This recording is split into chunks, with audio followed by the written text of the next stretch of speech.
Right, welcome to S-StarTV podcast with myself, Jawsy, and this guest here, this is actually my third interview with him, but let's say this is the first podcast. The voice, for me, I say the voice of Grime without being an MC. This is the voice that everyone will know if you have any sort of Grime history, relation, anything, any sort of relationship with Grime in the 2000s onwards, then 100% you would have known this voice.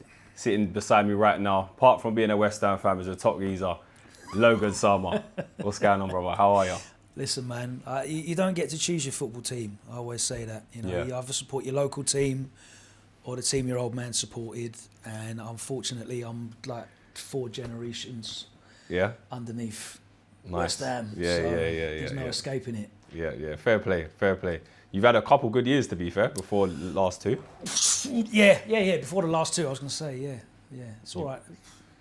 It is what it is, isn't it? Fortune's always hiding in that. So. Yeah. That's all right, mate. So, Logan Sama, in Grime, where have you been? Let's go. Where have you been the last few years? I've got plenty of questions. Jason, I guess like lockdown happened. Yeah.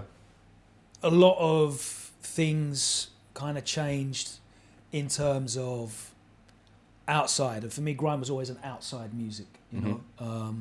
Needs to be experienced live. It needs to be showcased in front of an audience.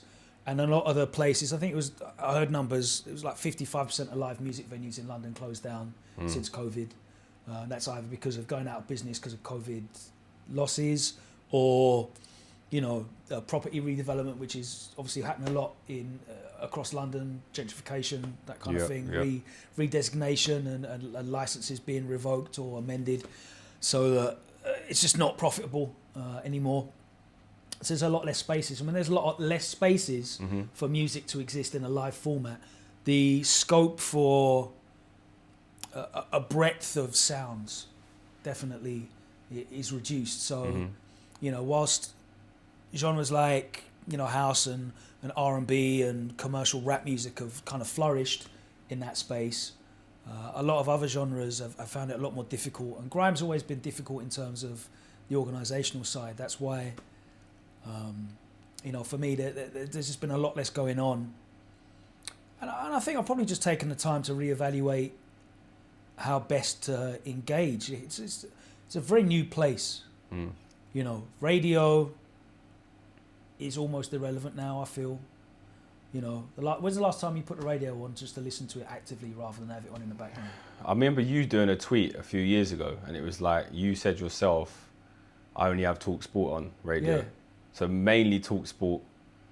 The odd occasion I'll put one extra on if I want to kind of get up to date with like pop music, urban pop, let's say. But you can't really, I get it. I get what you're saying. Because you've got so much access to curated music now, right? Yeah. Through, blogs, podcasts, SoundCloud. There's so many other avenues. Yeah. So the way that we used to engage by pirate radio, that kind of thing, a lot of the DIY aspect it's changed. We need to find new ways to engage. And I don't know what they are yet. Okay. And for me, it's a lot of figuring out exactly where do I sit? Where do I exist? Where was you positioned before COVID in Grime? What was you doing? I was doing a lot of the content stuff. I started doing more with Keeping It Grime as a platform to try and give people a resource so they can stay up to date with what's going on in Grime. And I think that's still necessary and relevant, but it just wasn't sustainable at that time. We were kind of like we had that 2014 to 2016 massive uptake in the interest in Grime, and we just weren't really able to follow that up. And I think a lot of attention was elsewhere from what Grime is, but it's something that always catches people's attention when it's popping. Yeah. Everyone remembers it. They remember their love for it, their excitement for it, whether they've drifted away from it for a couple of years, 5 years, 10 years. Everyone's kind of got a little bit of Grime in their heart if you've grown up in this country and listened to black music. But there's a lot of other options now. I mean, maybe there weren't. Like when I started out doing Grime, like 01, 02, Dizzy and Kano, Miley 03 times. Yeah. That was kind of really the only type of authentic black music that was getting heard in this country. And now you have so many more genre options for music that accurately reflects the culture of inner city UK than just grime. Mm-hmm. You know, so we're fighting for that space, and I think we all need to do a little bit of figuring out what is it that grime does, where does it exist, where does it sit, and how do you deliver it to people now, because it's a very different time, technologically, economically, socially, all of that. Of course, yeah. So, yeah, like we're talking up-to-date times, obviously right now the in thing is the sets outside. Yeah. You know, Mac 10, AG Yeah. as the main examples of reaping the rewards of that. Mm-hmm. Is that something you considered? I think, you know, looking at, I'll go back to COVID again. Everyone Yeah. was doing sets inside. If you remember, everyone was doing their live IG Yeah, stream. yeah, yeah. Everyone's trying to find the little adapter. I remember seeing everyone trying to find the adapter to plug into their iPhone so they could do the live sets from their yard and broadcast to people on Instagram Live. And obviously, you know, that's transferred now into the spectacle of just taking it out on the road. And you had people before that not doing grime and black music, but, you know, guys out on bikes doing D&B sets up the hills and that. And then got people doing it everywhere and seeing that as possible. And I think that really does go back to that pirate radio ethos of just, I'm just going to do it myself anywhere that I can. And it literally is anywhere that they can. Yeah. But that kind of work ethic is very unique to be in that situation that you can do that, I think. You know, and all credit to Mac, because realistically, within our space, he's the only person doing it. Yeah. You know, AG's a lot wider. Yeah, I yeah, think, of course. Yeah, you know yeah, what I mean? of course, yeah. But I don't know if that's replicable, and I certainly don't think it's something that I'm able to do myself. Okay. But I think it's amazing that,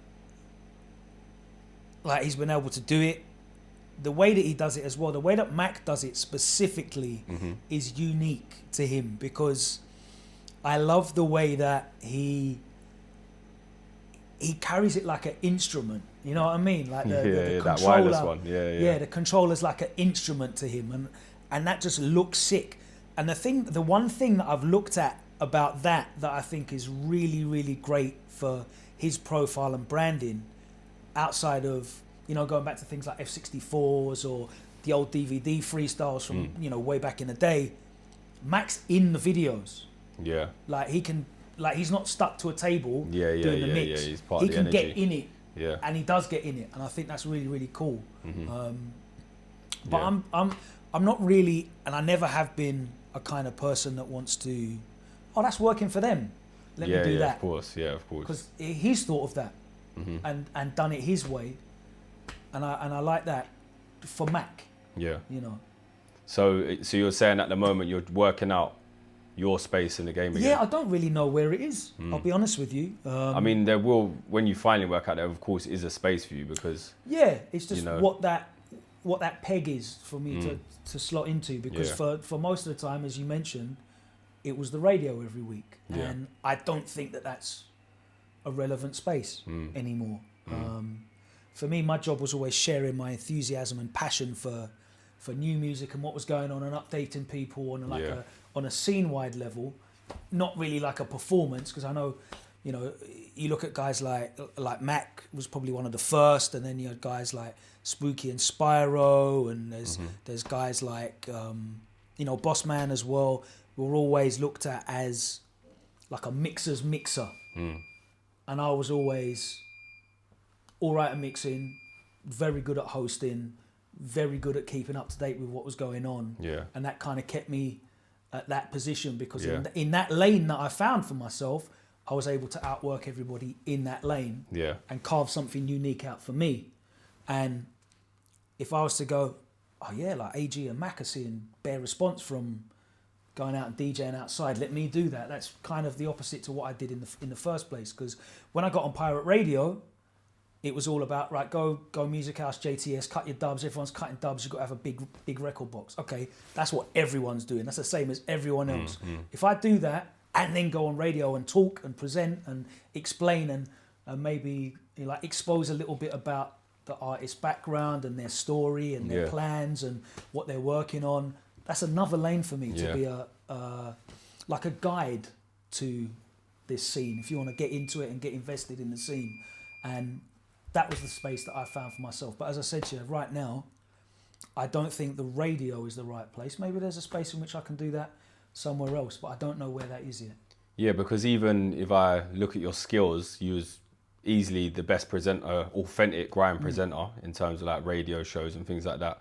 So even interviews and things like that. Yeah. There's definitely, I'd feel like a space for you to be doing things like that, But because there's even not again, much of them around. You know, like I tried to do the little podcast thing, and I think maybe timing's really, really vital, because when I started to try and do podcasts, it was like the tail end of grime drifting off, and like trap, then drill was coming through, and that's what everyone wanted to like consume and be. That's where the excitement and the interest was. That was the new spark, and grime had its little thing, and now it's tailing off again. And this new exciting thing was coming through, the drill sound that everyone wanted to be a part of. And maybe the timing just wasn't right. And again, I tried to do the keeping it grimy thing, the content. I thought that was a good idea, to just keep people up to date in a way that was current, kind of like the radio show, but in a consumable way. No one ain't listening for 2 hours, 1 hour. Yeah. Here's a 7-minute long video every week. These are the tunes that are out. These are the videos that are dropped. This is what's popping. There you go. Now you're up to date on a weekly basis. And again, timing was tough because COVID happened, all the marketing budgets got slashed, very difficult to find, you know, like sponsors, corporate partners to continue investing what was a day and a half every week of my life in a time in which I've been doing that for 20 years. So as you know, as a father, you can't continue to put that in when the stability isn't there elsewhere. So 100%. Maybe that was a timing issue. Perhaps it goes back to that again. I'm still not sure. I'm coming here to sit down with you without a firm idea of where I exist. I mean, that can still be exciting, no? Yeah, to absolutely. see what's ahead. Because I might find it and it will, fill me with that same passion and and energy that I had before. I'm sure you will, to be honest. So in prep for this podcast, obviously, I wrote my questions, and I did watch the original with DJ Argue. Your other, so I watched that. I just wanted to make sure it wasn't too similar. But also you did, so I'm going to touch upon a few things, get a bit deeper, things he spoke about with you. But he mentioned, you never joined the crew. Yeah. And I was thinking, when I listened back to that, and I was thinking, do you ever regret that? No. The only reason why I say that is because the whole touring side. So you like your Maximums with Skepta, Spyro done it with Strider. Well, exactly, the stability's there, and that's another thing. I was very fortunate because I was never shy of getting the opportunities to play out. Off the back of the radio show and all the other work that I was doing, I had a lot of opportunities to play out. So I saw a lot of the world. I've been to Japan, Australia, all over Europe. Yeah, amazing. America a couple of times to DJ.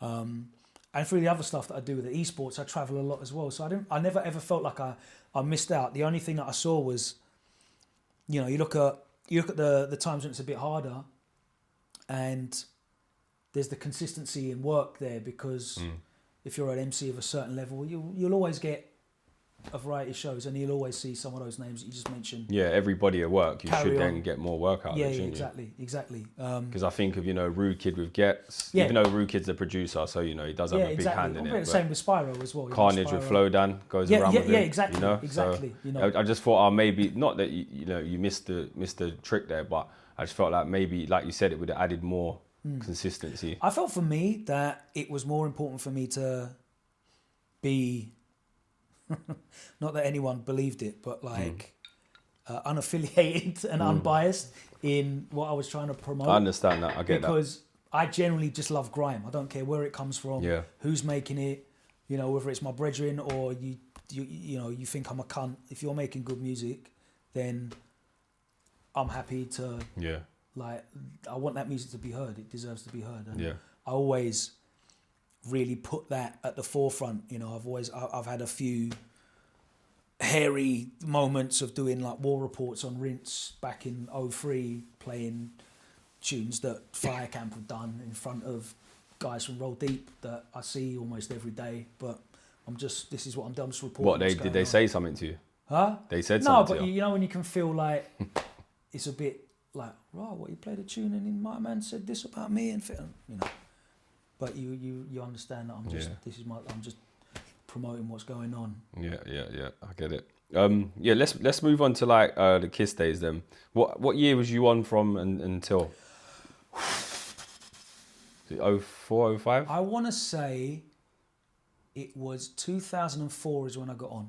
Nice. And I think I left in 2013. Wow. So a good 9-year run. Yeah. I was So you into nearly my 10th got your year. testimonial. I was into my 10th year.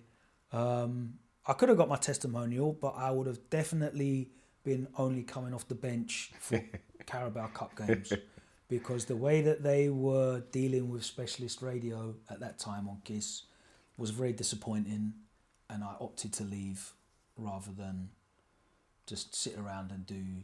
Was they looking to push you to the sister brand of the Yeah, Kiss everybody. Fresh? There was a bunch of us that left. Yeah. EZ left about 6 months before me, and a couple of other DJs left as well. I think Hatcher left, and a couple of others, because they were basically trying to make it, because again, like radio numbers are the way that commercial radio works is they're chasing numbers, but the product they're offering is less and less and less relevant. You know, the more that people have access to what's in the charts already, and they want to play music that's in the charts, the radio becomes less and less relevant.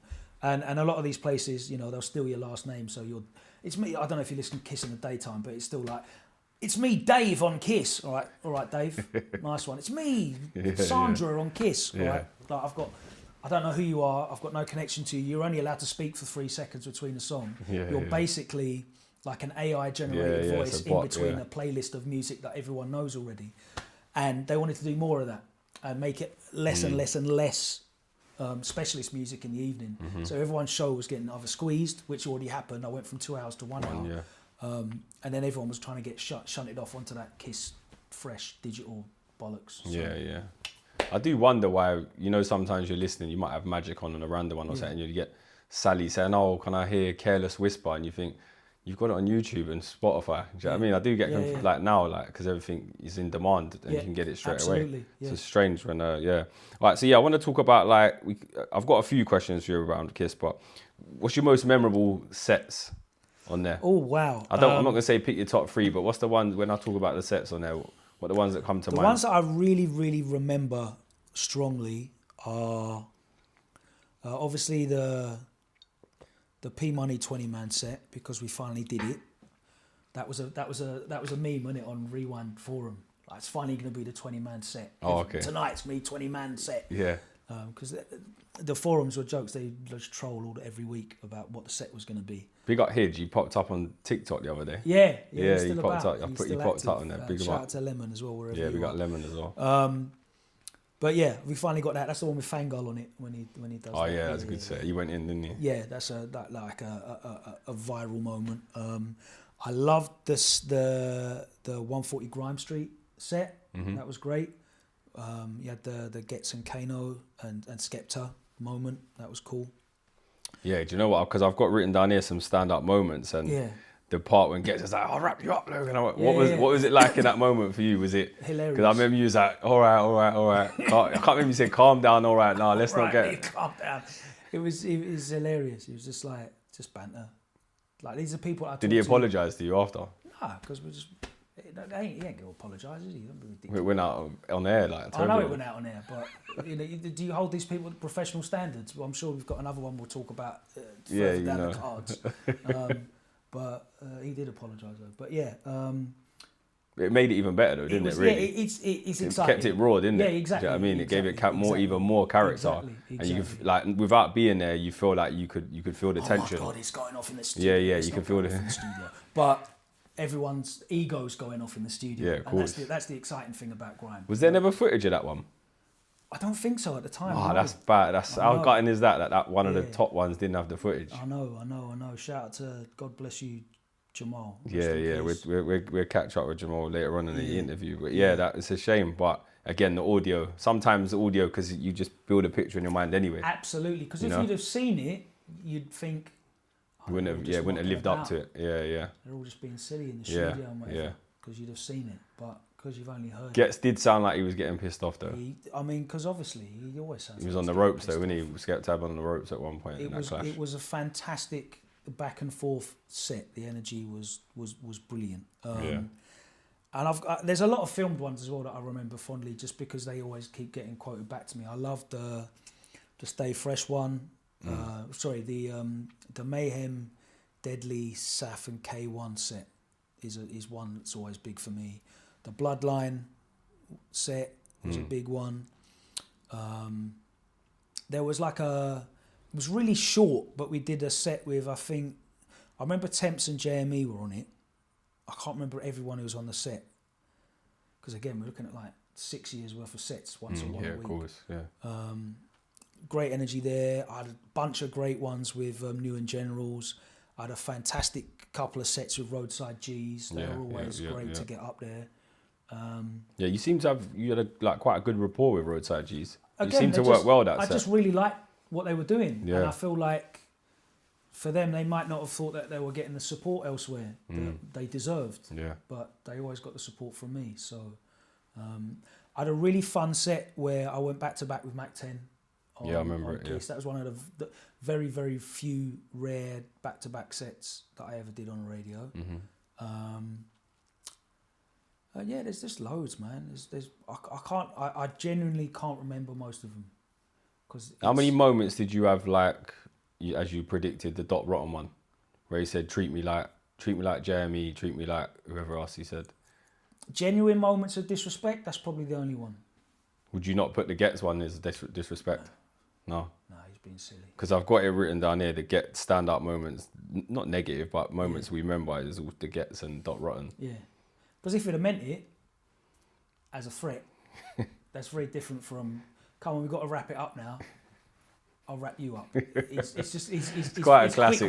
To be fair, it's a classic, isn't it? It's a good comeback. I was not sitting there with any fear that I was about to go in the boot of a car. Do you know what? I didn't realise you said we need to wrap this up. Yeah. I just heard him say, I'll wrap you up, Logan. Yeah. It makes it funny because we're going into the break, I have to. Yeah, quality. Because it was live as well. It wasn't taped. Yeah, it was them times it was still live radio. Yeah, not pre-recorded. Which made it a little bit different. Of course, yeah. It does. Yeah, it adds more to it, doesn't it? It adds because you can't predict what's going to happen. Yeah. You know what I mean? So then the Dot one, how did it end? Was it a bit awkward and that? You just put a vocal on and then out you went?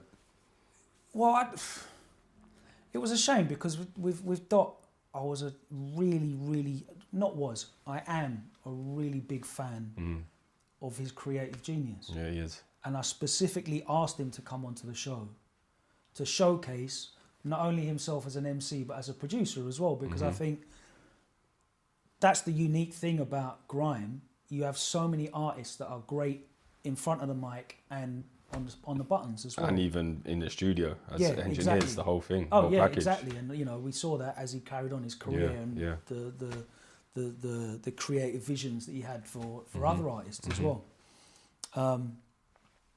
But yeah, he came in the studio that day with Tyrone. He was his manager at the time, and he was quite clearly perturbed already.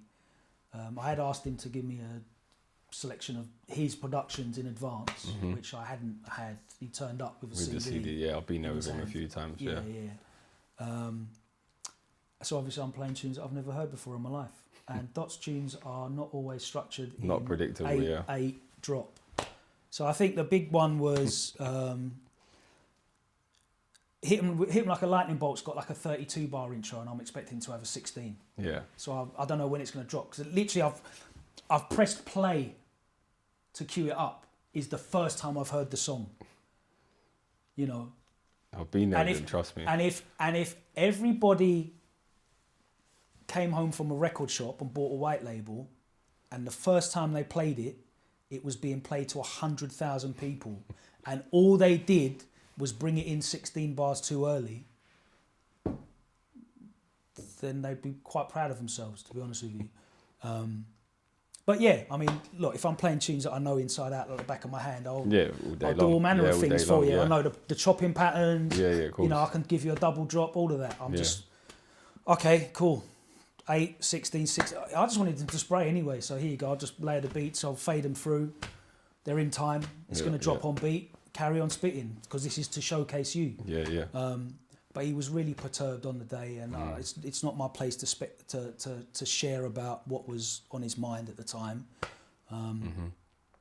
But I think there was a lot of things going on, and he kind of took it out on the experience. And it's a shame that what was meant to be really a platform to showcase him like he was Wiley or Skepta, because realistically that's what I'm doing. Talent-wise, yeah. I want to show off that you are an incredible spitter and an incredible producer for this RIP Young Dot project. Let's show that you can do all of this, and this is all you. And that was the platform that I was trying to give him. And unfortunately, what he was asking for is literally how he was being treated, which is quite ironic, really. But you know what? Like now, if he didn't, we probably wouldn't speak about it.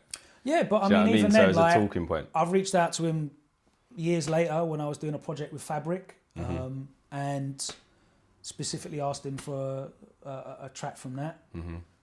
Because again, Did you get it? yeah, that's Is it a 32-bar intro? No, I think it's only 8. It was the one that Kano ended up Typical. using for Garage Skank. Yeah. And that's how that song came about, because Kano heard it on the Fabric Live compilation when I went to Kano's yard. Oh, is it? Yeah, and he Wicked. said, "Who made that?" Yeah, wicked. Boom. There you go. Then the tune came off. Do you know what? That brings me to a question that's a bit further, actually. How much stuff did you do behind the scenes that we didn't know about? Like things like that. I know you probably ain't going to say all of them, but because you know how much things goes on behind the scenes. I won't even probably be aware of it. You know, whether it's oh, you should speak to this person, or you'd sound good on that beat, or why don't you just put it out as an EP rather than I waiting bet as an that's album? countless times. Why don't you put that out as a do you want me to help you put that out as a single? That's literally how I ended up working with Wiley. I was in the studio, in the Rinse studio, doing my 7 till 9 show. Roll Deep were on 9 till 11 after me. Wiley's turning up every week with mind-blowing music that I've never heard before in the world. It sounds like nothing that's ever existed. Like I'm a underground garage DJ, and then Wiley's turning up with Eskimo, you know, before this, all these like Bird Tune, Ice Rinks, all of it. I'm like, and all that, what the hell is this music? Yeah. You know, this is a new thing. But I can also tell that his organisational skills are maybe not the best. And they shouldn't have to be, because he's creative. He's a creative genius. That's a creative, And that's I think that's always been the thing that's made it very hard for Grime to strive. There's all that pressure on creatives to also be organised business people or label managers or marketing execs. And really, they should just have to create. And do you not feel like now that infrastructure is in place for new artists? Yeah, I think so. So like, you know, if you had the likes of Wiley coming out of now, Dot Rottens and Ice Kids and all of that, but the conversely, much you better. don't have the environments for them to create that sort of music now. It's very isolated. Do you know what I mean? The community spaces are not what they were as well. You don't have that. You don't have that testing ground. The big thing was, I want to make a tune for it to get played on the set this week against these other 40 tunes. It needs to stand out. And even like when you think about it, do you really see someone come out now that is a producer / artist / really you'll just see an artist come out on his own? He's not. You don't really see someone. Do you know what? You've still got a couple of them now. Like Duppy makes beats. I'm on about more mainstream now, because we're saying like if Wiley came out and had the infrastructure there for him to be a star, would he be making his own music? Probably not. Labels would probably be putting him with producers that are commercial. Absolutely. So it wouldn't be authentic. Yeah. You know what I mean? That's what happens when you get in the mainstream, isn't it? No, of course, it happened then as well. Yeah.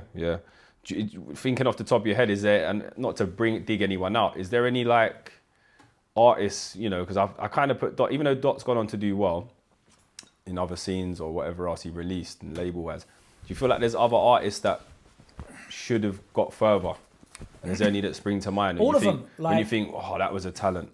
All of them should have got further, realistically, because we lived in a time and an industry that just didn't back them. No matter how far anyone is, and you can look at Skepta, Dizzy, however far they've gone, they all should have gone further, because they should have had more support. All of them, top to bottom.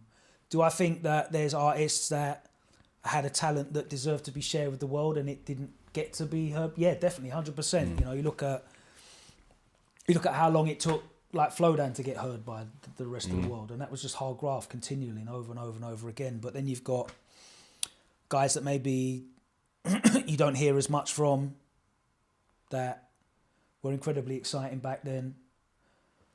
You know, I think guys like Trim, Big H, were very exciting artists that I would have loved to have seen them work with a wider variety of musical talents outside of. I guess Trim did get to do that. Yeah, Trim did a stuff few like Bok Bok Jamie and stuff. yeah. But yeah, I think the industry as a whole failed a lot of artists, and I would have loved to have. When you say the industry, do you mean labels and mainstream radio, or who you The talking about? whole thing, the live music industry, you know, actively working against allowing people to perform and connect with their audiences. What, like stopping shows and stuff? Yeah, like either stuff like Form 696 and shows just being shut down for the sake of being shut down. The way that the record labels didn't care about making it sustainable for artists who were getting an enormous amount of underground. Like you think about when I was on Kiss and guys were putting out. Here's another one who should have been heard by much wider. Socks would put out freestyles and get hundreds of thousands of views in a week from freestyles, right? You're not making any money off that because they're not real. No one was buying the single. Oh, so it doesn't count. Yeah. The idea of someone paying for a single now is insane. Yeah. No one pays for any music. You just pay a subscription fee. So this idea of like, oh, it got bare streams.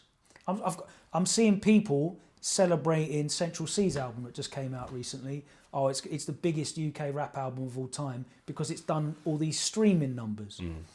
And that means that in this time now we're in a position where artists are celebrated for engagement and exciting an audience, not for getting sales. Yeah, of course, yeah. And we were doing that in 2003, 4, 5, 6, 7, beyond. So if the infrastructure was in place earlier, because you kind of leave a bunch of young men and women that don't have a degree of like education in terms of business acumen.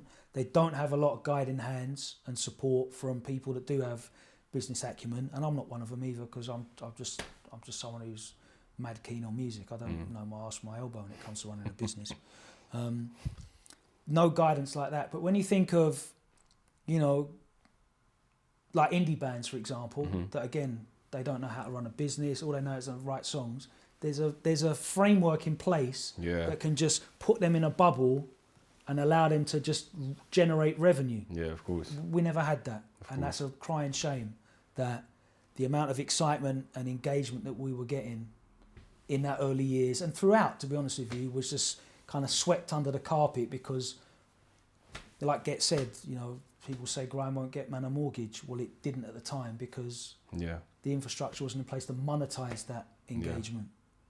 So for artists now, though, is it there, would you say? I think it is, but again, you're looking at a genre that's 20 years old, a genre that's battling against drill, Afro beats, nameless genres, because I don't think, you know, a lot of these, you look at drill and Afro beats, that's kind of like a 2, 4, 5 year ago concept. It's not really, there's not really genre titles anymore. So for grime to exist as something so distinct amongst all of that, it's competing with a lot more of the audience, and it's a very dated sound now, or it's not dated, it's an older. You think about grime, you think of 20 years ago, 10 years ago, 2014 is literally 10 years ago. Do you not just feel like grime's cemented now as a genre? Yeah, absolutely. I think grime's like, I don't think it's going anywhere. Yeah, do you think it'll just always be there now? I'd say so, because it's just within it's like within the DNA, within the musical DNA of the country. Or do you think in, say, 20 years when our generation above and below are in their pensioners, will Grime go with them generations? It could do, because I don't know how fast everything's moving, to be honest with you. But Grime's been, because Grime's ours, it's not like an adopted thing. I think it will stay, but you can't tell, because like culture just moves so quickly. Yeah, of course. And it seems cyclical though, because it might just come back round again and round and round and round, and who knows? Who honestly knows? That's the exciting thing. So from Kiss, you moved, so you left Kiss and you started doing One Extra. Yeah. Guest shows first. Yeah, so Mr. Jam called me up, and after I announced that I'd left Kiss, and said, would you like to do some guest shows for 60 minutes? I said, yeah, sure. So yeah, and then you got offered a show. Yeah, so I started doing the One Extra guest shows. Then I started doing residency on Radio 1. Okay. And then after doing a couple of residencies on Radio 1, they offered me a Grime show on One Extra in 2017. Mm-hmm. And then you put out, was it a tweet or something? So there were tweets like from 2011 to 2015, 3 of them. Oh, they're really old. That's not really old, is it? Like that's what year are we talking? 2017. Okay. So like Quite 2 old. years old to 6 years old. There was only 3 tweets that were pulled out that were, you know, just misogynistic, to be honest with you. Like they were not like, this is my opinion, I think this about people, but it was ignorant, thoughtless, like, haha, this is funny, and I'm not considering about any of the stereotypes that I'm perpetuating here or whatever. And some of them I was just responding to people that were just trolling me online. Yeah, of course. You know, like, oh, you're saying this to me? Okay, well, I will respond in kind. And yeah, it's just, it was an experience that made me kind of evaluate how I interacted with the internet a bit more. It was actually one of the things that really made me start going on my journey of understanding like how my neurodivergence was, because I spent a lot of time, firstly on internet forums when I was a teenager through my 20s, and then on social media, like a lot of time engaging, and you know, you get into a feedback loop of responding to people and arguing with people and what have you, and people can form an opinion of you. And I think what ultimately happened is I rubbed up a bunch of people that maybe I didn't even know the wrong way, and they formed an opinion of me, and they found a few tweets that they could deploy to corroborate that opinion, and it was deemed that they would withdraw the offer, and I understood, and it was a shame, because I feel like I'd have done a really good job with that show. Agreed. But yeah, it ended up being positive for me, because I tried to look at, rather than the repercussions of that happening, look at the causes of it happening that I was in control of.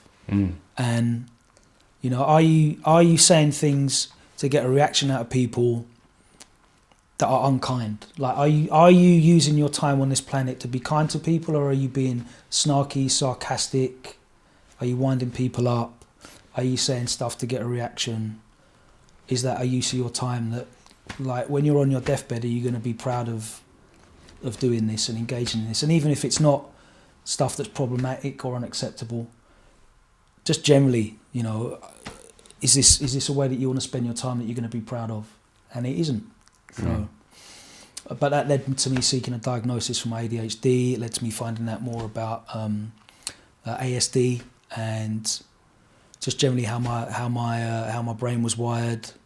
Like, looking back at some of my lived experiences, engaged with CBT, cognitive behavioural therapy, and just some spoken therapy as well, to kind of talk about how I approach things and process things. And it definitely led to me just becoming a better person. So nice. I think it's a net positive for me as a human being. Nice. But obviously, you know, you're always sad to think of what could have been. But the only person I have to blame for it not being is myself. And, you know. Well, we'll touch on a few points there. First, I would say we was the first, you was part of the first generation on social media. Yeah. So it was new to everyone. Yeah, I mean, like, a lot of them were, half of the tweets that were pulled up were literally me responding to people as if it was like a group chat. Like, oh yeah, this is what's going on actually. I've got these people getting on to me, and like I use some dismissive, militant type language about a specific group of people, and okay, well now you're saying that women are like this. I think I made some jokes about everyone's video models looking the same, for example, or just some general observations that I'd experienced in my life about interacting with light-skinned girls that had white mums compared to light-skinned girls that had black mums, and the social differences that I noticed, but and some were stushier than the others.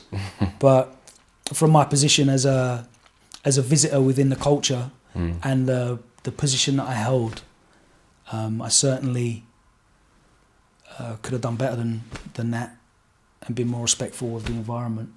But I think also as well, you look at maybe the attitudes that were prevalent within the genre and the way that women are spoken about in general.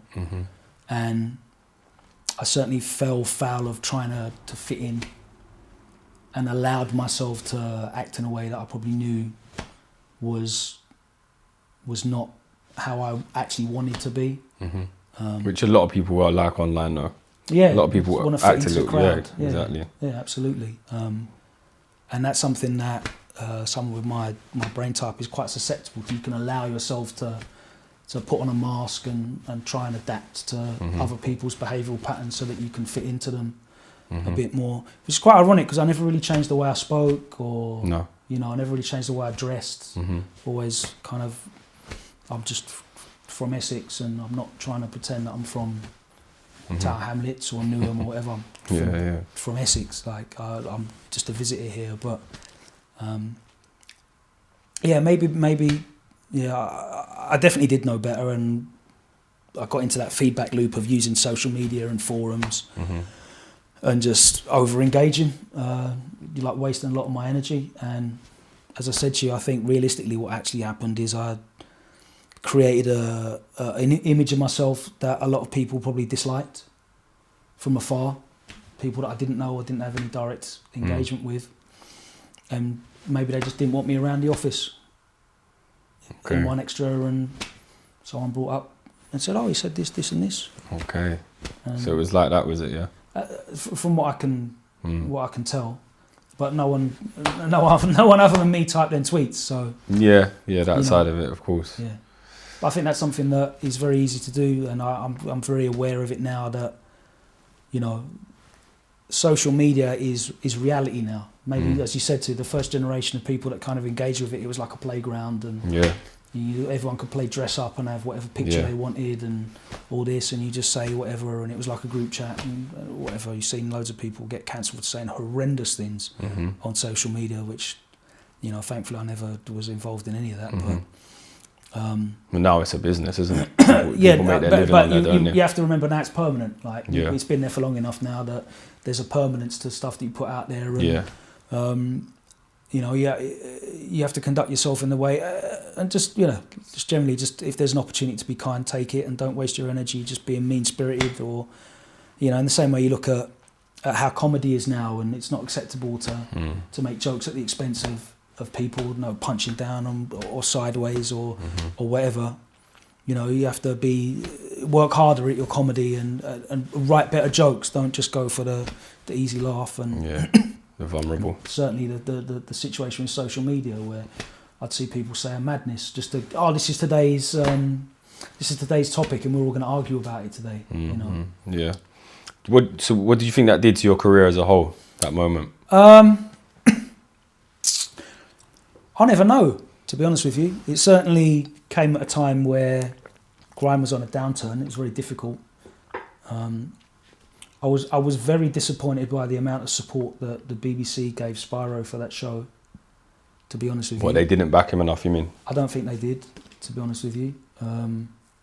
And I've spoken to Spyro a couple of times about you know, guests and what have you, and how they run that. And I don't think they did enough over the time to allow that to be the spectacle that it deserved to be, as a celebration of the genre. And I probably wouldn't have thrived in that anyway. If anything, to be honest with you, if it kind of made me realise that maybe it wasn't the right place for the genre of music anyway, because there's a lot of content in grime that is difficult for people to listen to, whether it's you know, specifically violent content. You know, drill never really got to have a place on One Extra. In terms of the rawer stuff, until it became undeniable in terms of numbers. And shout out to Kenny, because Kenny did a lot of great work on a platform there. But maybe we just need to make more of our own platforms. Definitely, 100%. Touching more on what you said as well, so it pushed you in a direction when you wanted to learn about yourself. Yeah. And you then got a diagnosis. So did you get diagnosed with ADHD? Yeah, got diagnosed. And what else did you say? ADS, did you say? ASD is sorry. autistic spectrum disorder. So does that mean you're autistic as well then? Yeah. Okay. And how so once you, what have you learned about yourself? It just makes more, like, rather than like being unaware and oblivious of maybe the way that I do things that are different to people, I'm kind of more aware that there are differences in the way that I process information or handle things or go through things. I'm more aware of it. I can understand why. I can be kinder to myself. I can have better processes of understanding differences. And it kind of gives me a more informed journey through life. Yeah. You know, because I don't have the type of ADHD that I think benefits from, especially with it's a combination, I don't think it benefits from medication, but it benefits from better tools to deal with the things in life that are a little bit difficult for me. You feel you have better tools? Is that what you're saying? Yeah. Okay. Yeah, absolutely. And just to be aware of maybe the habits, like I said, the engagement with, you know, social media and forums and that kind of dopamine feedback loop that are unhealthy for me and negative for me and negative for others, of course. Yeah, of course. Because I feel like, you know, I mean, a lot of people are getting diagnosed with ADHD. Now the spectrum, I think it's got bigger. But you feel like there's more of a stigma attached to autism, meaning people think autism is a bit more of a severe condition. Is it a condition, do we say? How do we label it? I don't know what the official correct term for it would be. For me, it's just how my brain works, so I don't know, to be honest with you. So what landed you on the spectrum of being autistic? Did they tell you? You just do an evaluation, basically. Yeah, you speak to somebody. And yeah, no, I know, like, you do that, and they take you. I've seen some of them, but like, what would you say is your autistic traits? Wow. Because I've got two cousins that are autistic. One of them is severely autistic. Yeah. So he can't sit here. He won't sit here. Yeah. You can't really look in his eyes and talk to him. Yeah. Things like that. So when someone says they're autistic, to me, I don't what makes them autistic, because I've seen the not worse, but I've seen the high end of autism. I find it difficult to navigate things that a lot of other people will find normal socially. Okay. I have a lot of rigid interests. Like, you notice I've never played anything other than grime, for example. In here, I've got something like that. A question, yeah. Like, even in my esports thing, I only commentate one game. I don't really commentate anything else. I'm not interested in anything else. I don't really have like. What do you mean one game? What do you mean? You only over one. So generally in fighting games, for example, people will commentate multiple. They might do Tekken and Street Fighter or Mortal Kombat and this or a couple of other ones. I'm only interested in Street Fighter. That's all I'm interested in. And do you think that's the autism?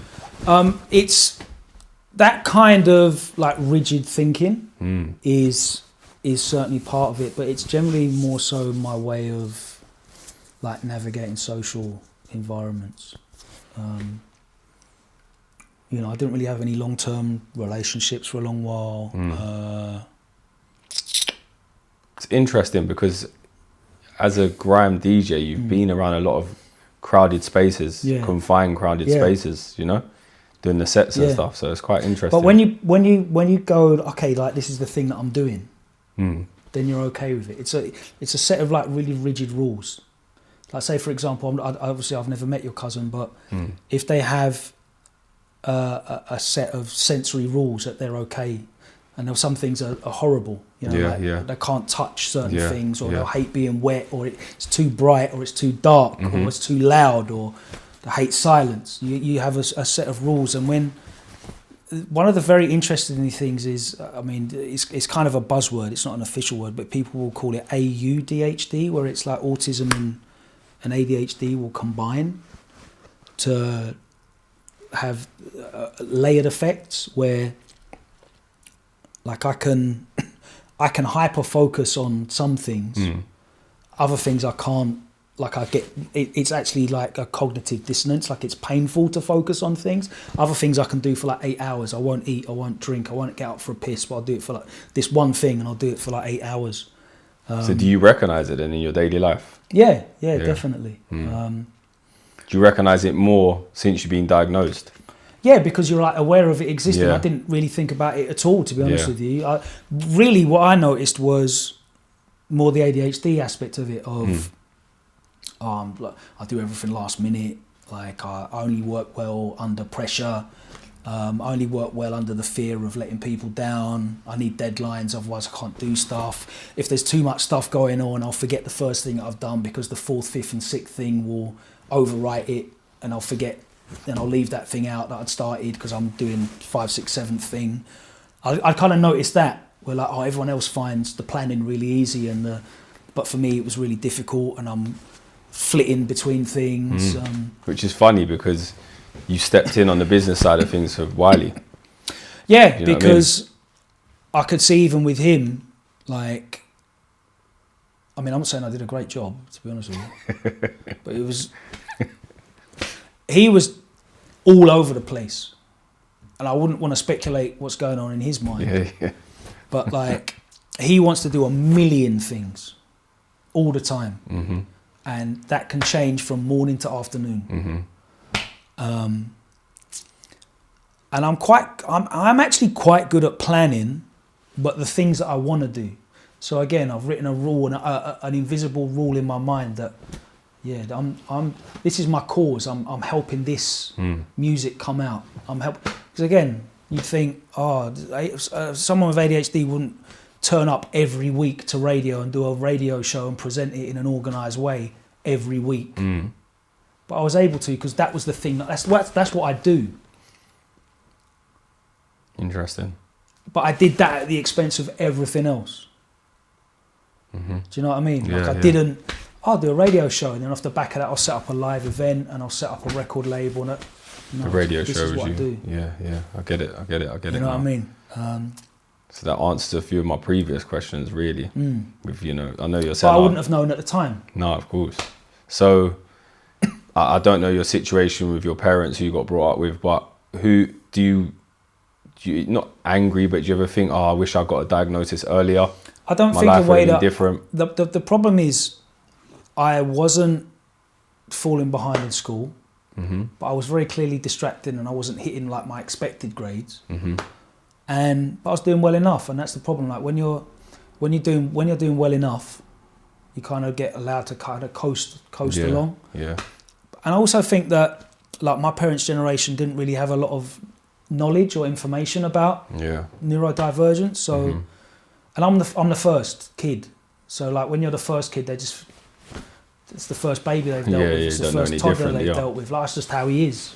And then I guess maybe you can compare it to the other child, but and I had a little sister. It's just because he's a boy then, And my little brother's 8 years younger than me, so it's just the age gap. And you don't really get to notice the difference then. But so have you never considered doing any sort of work to combine the both? Because you work in media, you're really good at presenting. You have a crazy network in the music game, and you've been diagnosed with ADHD and autism. Surely there's some sort of niche there that you can dig into. I don't know, possibly, but it's not something that I'm like aware because people are so like fascinated about learning about these things. Yeah. That, you know, even just following you around as a documentary, doing your music life would be interesting to some people, and some people would, because a lot of people probably wouldn't expect that you've been diagnosed with autism. When you messaged it to me, I was not surprised, but I was like, you know, I didn't expect it, or I didn't ever think it. And we always think, oh, you know, like nowadays, with everyone becoming a lot more aware of these things, we're quick to say, oh yeah, that person's got ADHD, or that person's, even without knowing them. See what I'm saying? So you might not change opinions, but expose that, you know, some people, this is how they work with autism. Yeah. You know, in a successful way as well. You know, because someone, if you told someone, not everyone, but some people, oh yeah, there's an autistic DJ on Kiss, people would have been interested in that. Yeah. See what I'm saying? Think so. Yeah. So I feel like potentially, yeah, because now it's a different side to you. I don't know. Have you put it up online? Anything like as part of your image at all? No, I mean, no, not as something that I'd be like, oh yeah. I feel like it's an added layer to you. Possibly. I feel like it is. I feel like it's. I don't want to say selling point because that makes it sound like a bit weird. That's probably why I didn't. You know what I mean? But at the same time, it is interesting, and I think it could open up people's eyes, or you know, just bring a different image to autism in our world, because we're in our background, we're not totally exposed to things like that, or we don't talk about things like that. Yeah, there's definitely loads of people from like real working class backgrounds that would be neurodivergent in various different ways, because obviously there's multiple ways in which your brains can work in their own unique way, that they'll never have the access to a formal diagnosis, they'll never have the access to like treatment or any support methods, or a lot of time as well you can end up just being like neurodivergent from being exposed to trauma, because it literally just rewires how your brain works. And a lot of people with complex PTSD can present as ADHD or can present as ASD just because of how their brain works. Even people that have got dyslexia or epilepsy are, you know, neurodivergent because their brains process things. Oh, does epilepsy fall under that as well? Yeah, does it? yeah, yeah. So like your brain processes things differently to other people, and that impacts other areas of your life. So I'm certainly no expert, and I hope, you know, like no one watching this is. I'm not trying to convey myself. It's just that's been my journey. Like I initially spoke to a private organisation on referral from the NHS to get ADHD diagnosis, and then like brought up the the other things that I was particularly interested in about my personality. You know, my current partner, who I've been with for 4 years, who's an absolute angel, has really helped me in terms of understanding more about like how my brain works, because she's just like research. She's a researcher all the time. You know, she's like learning is her superpower, and she's got people that are neurodivergent in her family as well. Okay. And it's just really made me like more aware of it, because when you're living with it and you're like doing okay, you're like coping, coasting along, you kind of just accept that's you. Maybe you're a bit lazy, maybe you're a bit distracted, maybe you're just a bit awkward, maybe you like things that other people don't like. Maybe other people are more charismatic than you and they can hold a conversation, and they're a bit, you know, they're a bit more comfortable looking other people in the eye, or they get on with girls better, or all of these things. Yeah, of course. And you're like, okay, that's just how I am. You know, I'm doing fine, so you know. But having that information and let you go back and kind of go back through your life and look at moments, and you think, oh, that might be because of this, that might be because of that, and you don't go, okay, well, that's an excuse for a bad decision you made, or this makes up for that, or I wish my life was different because of this, this, and this. All you can do is take that information going forwards and try and make better decisions, or try and give yourself a bit of grace when maybe today I can't bring myself to do the fourth, fifth and fifth things I need to do, because the first three things have burnt me out today and I've got no executive function left. Maybe I'm rather than calling myself a lazy bastard, I'm a bit kinder to myself. Yeah, nice. Take that time off, you know. Yeah, good. And don't batter my self-esteem down for not doing this, or exactly. think, actually, you know what, you've done all of this, actually, so like, well done. Yeah, exactly. You know, kinder to yourself, and then you can be kinder outwardly. You've got that energy left to be kinder to the world outside as well. Nice. I appreciate you opening up on it, man. I don't know, you know, if it's easy for you to talk about things like that, so I appreciate really know, it. To be honest with you, like I said, it's just me, and I'm kind of wary of saying the wrong thing, because I'm not super educated on it. Yeah, but you're talking about your own experience, and that's all you can do. And that's, you know, I don't know about anyone else's experience. Yeah, and that's the thing. The spectrum is so wide that no two are the same, I don't think. Of course, ADHD affects people really differently, and you know, the autistic spectrum is, you know, it can have really, you know, crushing effects on some people. You know, some people are completely non-verbal. So it also like makes me grateful for the life that I do have, and not want to take it for granted and waste it. You know? And that's why I do feel like, I'm not telling you what to do, but that's why I do feel like documenting you a little bit would put some, I don't know, new parents of a young child who's been diagnosed, might give them a little bit more hope, rather than, because, you know, we don't see too much positives, or we're not exposed to everyday lives of someone who's, you know, living a pretty normal life. You know what I'm saying? That's why I think it'd be quite interesting. But yeah, no, I appreciate that. Let's go back to Grime. Why do you think there was a lack of Grime events over the years? It's really hard to put them on, to be honest. But then you know, there's been the few, I can't say big ones, but the three or four main ones that what we got. Grime Originals. Brands. Yeah, Grime Originals, Eskimo Dance when it was there. Sidewinder, obviously associated with Grime. So if they could put them on, why was there not? It's really other hard. Events? It's really hard to do it, because it's really difficult dealing with venues. You've got so much, like the number of events that I saw people have to have closed down with a couple of days' notice, costing them tens of thousands of pounds for no reason at all, other than the police couldn't be bothered to like actually deal with them. Makes it such a minefield.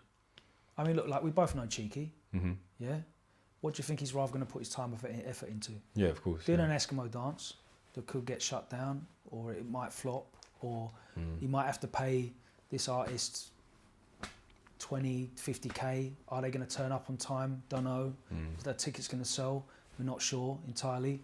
Or you can book nice regular house events. The template's there. Everything's like a lot more profitable, and it's a lot more stable. And you see that, to be honest with you. And it's the same with venues. Am I going to want to put on a Grime rave where, and I don't think this is really applicable now, to be honest with you, the crowd that listens to Grime, but I'm going to put on a rave where people are going to come and they're going to listen to one type of music, and they're going to spend a lot of money at the bar, and it's going to be a night that's going to go off without a hitch. Or I'm going to put on a Grime night where everyone's going to turn up and they might smash each other over the head with glasses and wreck the venue. There's going to be a stabbing in there. There's going to be a stabbing outside. The police are going to shut my club down for 4 nights, a week, 3 months because of the investigation around it. And I've made no money at the bar anyway. So that makes it very hard. It's quite but funny people still did it though, you know, and more power to them for taking those risks, because they were really big risks.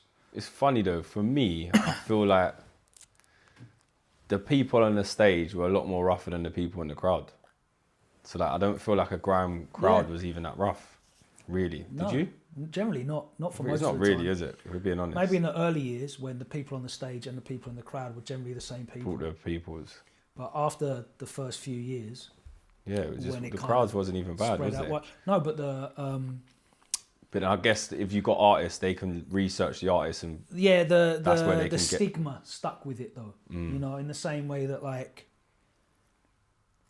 the stigma with like gigs when he was first coming through, and they cancelled his nationwide tours. They wouldn't let him perform, and it happened before us. So Solid weren't allowed to perform before grime was ever a genre. So I think it was like, it sounds like the grime, the artists were the ones failing the test of like where the trouble's going to come from. Sometimes, and let's not pretend that there weren't troubles on stage, backstage, before events. Just feels a shame because there was a lot of artists done tours. Yeah, but a lot of people still did perform. Like they said they done shows, but then I just think, so if they were able to do shows, why was there not more grime raves? I think it's very difficult to get all of those people in the same place together and manage all of those personalities and again, maybe those conflicts. Yeah, whereas so then if you're doing a show with a support act and a support DJ and you're going off, that's why so many people ended up like just go off and tour and they work with their people and they put on their show at their event, at their venue space. But then it's a shame then it wasn't managed better. So again, it felt like every grime rave, everyone was there, every MC, or 80% of MCs. Yeah. Why wasn't it more managed like, okay, well this week it will be these crews, next month it will be these crews. So it just wasn't everyone on one stage trying to get a mic for 16. Because it's very difficult to tell you're not coming this month. Yeah, it's just a shame. This crew that you don't like, they're performing this month, but you can't come and clash them, even though you want to. You're not coming, sorry. And like, there are people that can tell them that, but it's a shame. They either didn't want to be involved in the business side of that, or because if I'm being honest, the grime fan at heart wants to see them turn up and not know who's about to come on mic. Yeah. Then the head says, "Oh, it's a shame we couldn't have a set 4 crews that week. Next week changes over, Yeah. So what would you go with, your head or your heart? But yeah, it's just a shame, man. It was just so much of a lack of events. Did you play at I think it was High Definition Festival, it was in Finsbury Park, and it was a grime tent. Yeah. And there was loads of house tents as well, but the grime tent, and it was a proper good night. Like, what year is this? 16? Maybe. Finsbury Park. I can have a look in my. Was it High Definition or was it? I weren't high. Because I'm just trying. What I was gonna say, like, that was a successful tent. Yeah. There was no trouble. But that was a great time, and again, that time we had a kind of a new cycle of audience. 2016, because they've all started. That's like the German Whip. That's Not Me. Yeah. Man Don't Care. Garage Skank. Kind of. New audience. Not as much risk, I guess, in terms of conflict going on. And yeah, it was a good time, but we kind of didn't have the music to follow it up, I feel. It's just a shame there wasn't more of that, though, more of a grime tent in a festival. I think there was quite a few of them. Like Rinse were responsible for doing quite a few. Yeah. Grime Originals definitely did several. Yeah. I know Cheeky tried to do some Eskimo dance bits and pieces as well. Jamie definitely hosted some Grime MCFM stages. And I'm sure they were successful, did some stages. Yeah, they were successful. Yeah. But what happens is, as you have less and less current music, as the tunes you're playing are still 2014, 15, 16, and it becomes 2017, 18, 19, you're going to book less and less of them people, or the budget's going to get smaller and smaller for the stage. And we just had less and less music circulating is the main problem, because it all comes down to people wanting to hear them songs. And if it's not continually being updated with new songs. So is that the artist's fault? Is it the managed A&R sides, the manager sides? Why was they not being pushed to keep releasing more music? I don't think you can push artists to make anything, really. It's very hard. Guide. Encourage, ask. Did you ever consider doing the whole management side, A&R side? I certainly tried to. You kind of was an A&R really with that Kiss show. Yeah, but I never got anything. I never got any official support. I never got the opportunity. I did get to do a label with Universal for 1.5 years. Okay. To try and develop some younger artists like YGG and Yeezy. And again, it was in a time when grime was less and less and less exciting for people, and they didn't want to hear it as much as these new sounds that were emerging. And it's very hard to cut through, especially when you're still utilising. One thing I definitely noticed at that time, actually, through that experience, was I thought, okay, like this industry is built around like existing mechanisms of promoting music. You've got your pluggers, you've got your radio playlists, you've got your print media, you've got this, that, and the other. You just connect with the major label, plug into these things. You're going to get these placements, but the placements that you're trying to get in 2017, 2018 were less and less and less relevant. People are listening to radio even less. So you're paying money to a radio plugger to try and get you playlists when the radios are playing big pop music, which is masquerading as, you know, authentic black music, but realistically it's mainstream pop music. There's no place for you there, especially the way that Radio 1 kind of like, oh yeah, we're playing black music, but it's this guy that's selling 3 million records already in America. Or, you know, it's the same old songs from 5-10 years ago. Not really the spaces for the new artists to come through, and we didn't really see that, especially when grime, again, it's not the new thing. It had its exciting time and the names that people were excited about, and you didn't have the follow-up of grime songs off the back of it. It was an interesting problem that I never worked out the solution for, and I don't think anyone else did really, because obviously, you know, we don't have the big, massive, successful songs that we did in 2014 to 2016 at the moment. So it's a problem still to be solved. Yeah. All right. I know you.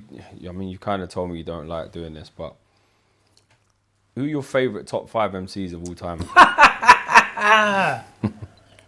Top 5. Oh, definitely not.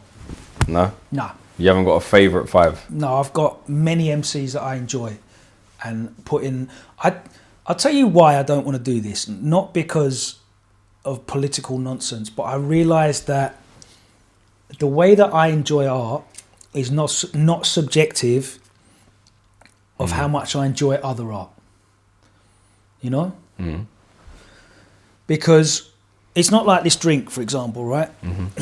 How is that drink, by the way? When I drink this drink, which is lovely, cold, fizzy, delicious. When I drink this drink, it fills me up, so I don't need another one, right?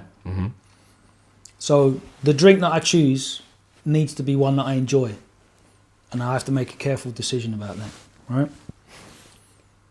If I could drink 20 drinks, because I had the room for it, I wouldn't have to have a favourite drink, would I? I could just be like, do I like this one? Yeah, I'll drink that.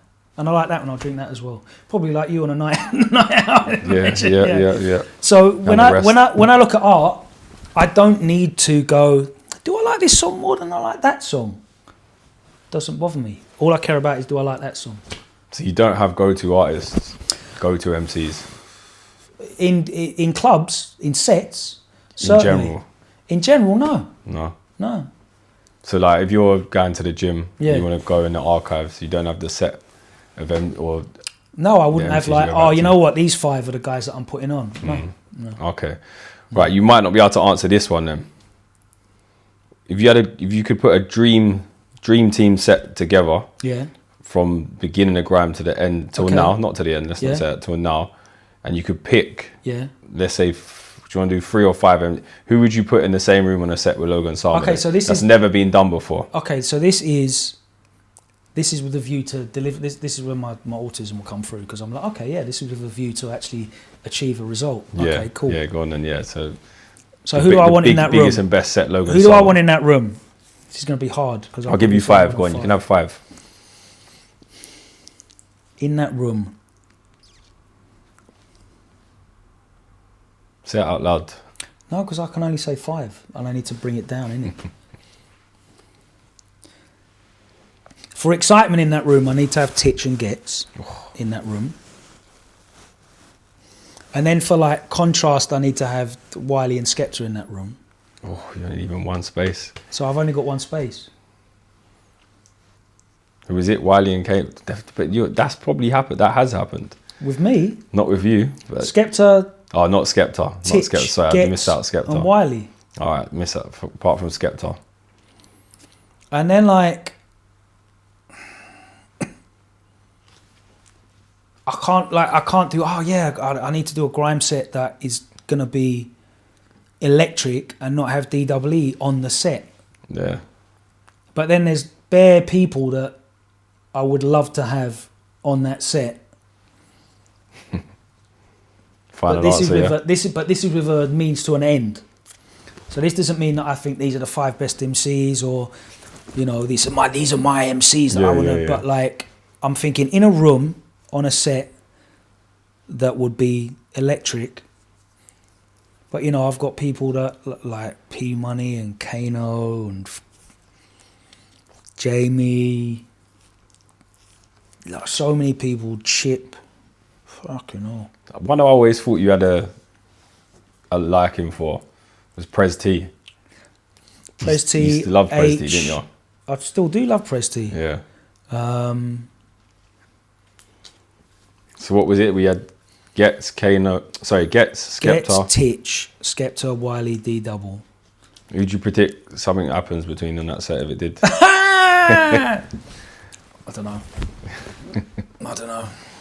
All right, fair play for answering. Okay, right, let's just stay on the top. Who's your favourite producers? Favourite producers that you... I reckon Teddy. My favourite producers... You know what I'll say? What I will say? Let me think of the 5 producers that I've probably played the most on sets throughout my career. And I would say... I'll answer 2 of them. Teddy, Wiley, Rude Kid. Teddy, Rude Kid, Maniac, Predator. But then like, where's... I suppose I get a blight because Rough Squad's like 4 or 5 producers. But like Rapid's definitely got to be up there. Where do like good producers like Maniac end up? Like, Maniac's doing loads of work with like UK rappers. Okay. Yeah. Because you know you just think a talented producer can't just stop. Can yeah, he engineers and produces. Makes got sense. a studio. Yeah, shout out to Maniac. Yeah, that makes sense. That makes a lot of sense. He's working active all the time. So just not putting out grime beats. Staying on the production side, Logan Ho. Yeah. Logan's Ho. Yeah. Was that the only... I did 3 bootlegs. Go on. I did... The first one I did was Eskimo. I did an Eskimo bootleg. Did it come out on label? I gave to Wiley. I've got no idea. I don't think it did. Because I've had Logan's Ho on vinyl. Yeah, someone bootlegged it. I don't know who it was. Oh, it wasn't even you? No, I never pressed up No nothing. way. No. Back in the day, I gave it... do you know what's funny as well? I gave that to 3 people. I gave it to Dizzy, I gave it to Slimzy, I gave it to Wiley, and that was it. I reckon it was Dizzy. So they probably... But the he used to do loads of white labels, and then he done his dirty stand. No, because he was pissed that it come out. He was pissed? Yeah. But people would just swap tunes with each other all the time. Yeah, of course. So, MSN days and all that. Yeah. I never understood like tune swapping. I'd just go to the producer and ask for it. Yeah, but you was in that position. But so were most of them, to be honest with you. And when I wasn't in that position, I respected it and I just waited and I'd get it later. And if it was a tune that I needed to play, yeah, it was like I'd play it when I got it. The unwritten rule is like, don't send this out. to get it. Yeah. I was, and to be honest with you, that's why people carried on trusting me with music, because I just didn't share it, didn't give it out. If someone wanted it, I'd ask. Is it right if I give it to a thing? He's sick. Yeah. Cool, calm, no worries. You can let him cut it. All right, cool. So you never saw a penny of that bootleg? I'm trying to think. Did it come out on a one-sider? I think so. Or did it have another? I don't even have it. I haven't got it on. I've got it somewhere. Yeah. Just trying to think what was on the other side. I think it was Pac-Man that pressed it up. Was it Pac-Man? I think so. There you go. You Sorry got if it wasn't Majesty. me, but He's coming on soon, so I'll ask him. I was giving it on good authority there. It was. Yeah, all right. Big up Majesty, aka Pac-Man. Then. Yeah. So was there no other productions? What did you never actually do any originals? Do you know what? I've got 1 production credit on an original record in my whole life. Okay. What was it? which is Drake's One Dance, and that's it. Why? Huh? Why have you got the credit to that? Because I produced the last 30 seconds on One Dance. Did you? Yeah. What part? Where it switches up into a bashment tune. What, you contributed into that? Yeah, I made that, yeah. Is it a joke or? No? You can look it up. I will. Well, not with this. I can't look up on this, Oh. but yeah. No, I believe you. I will look it up. Spotify credits. No, well, I look it up. Look at what was you? So what you done that with? Who was that? Flukes. You done one? No, it was produced by 1985 in. I think it's from Canada, but Drake DM'd me and said, can I get you to do something to the end of this record? Seriously? Yeah. Why did he DM you that? I have no idea, because I'd never made a record in my life apart from 3 bootlegs, which was Eskimo, Ho, and I Love You. I'm waiting for Jeremy Beadle to come out here and say, no, this is a joke. No? Where the hell did that come from? I've got no idea, brother. He just randomly DM'd me on Twitter. On Instagram. That's I had to mental. double check. Like, you know when you get a DM from someone and you tap the profile just to make sure it's them. Yeah. So then what? You got the tune and then what? You went. 1985 flew over, gave me the parts. I linked him in So there's a big London. And then, yeah, Then where did you go? Because you're not a producer. yeah, Maniac helped me engineer it. And Mental. yeah, I went to So Maniac. did you see money Maniac's from that bedroom. then? Yeah, I got like an initial payment. How much? It was only a couple grand. It wasn't a lot. Oh, to is be it? honest with you. Yeah. That's one of the biggest tunes. Yeah, I didn't have any publishing on it or nothing. I just got a one-off fee That's mental. because I don't produce. So I didn't. And do people It know was about really that? random. Yeah, I think a few people knew it at the time. I did a few interviews about it or whatever. Is it? Yeah, that's Yeah. mental. Didn't expect you to tell me that. But yeah, like the last, it's like the last 30 seconds. It switches into a bashment tune, and I just Yeah, I know there's that It's not part, even yeah. like not even 140 or nothing. It's so I've got no idea. Yeah, why. where did the inspiration come And loads from? of people got it all like, oh yeah, Logan hooked up the link with Flukes of it. No, I was nothing to do with it at all. I'll take no credit for it. All I did was I just refixed I refixed the percussion at the end and chopped the vocal up. And that was about Did it. Flukes know you done that as well? Like, was there a I conversation? don't know. I've with never Flukes? spoken to Flukes in my life. I don't think. I swear. I mean, I might have had a few passing conversations, Yeah, but not yeah. about that record. That's crazy, man. What a Like, story. It was basically already done by the time I was involved. What a story. That's crazy. So you went from Logan Ho, which you Yeah. didn't bring out, So I didn't bring out to to one of the biggest tracks selling ever. records of all time. Yeah, ever. That was at #1 for a long time, yeah, wasn't it? yeah. Mental. Crazy. Yeah, well, we spoke about money there. Where was there money to be made as a grime DJ? Was there money to be made as a grime DJ? Yes. When there were regular shows, I would often be like second or third billing. So whoever was like popping at the moment, they would be the headline artist. And then I would generally play on those kind of bass-driven lineups. Yeah. As a reasonably priced, I'd bring a crowd in. Yeah.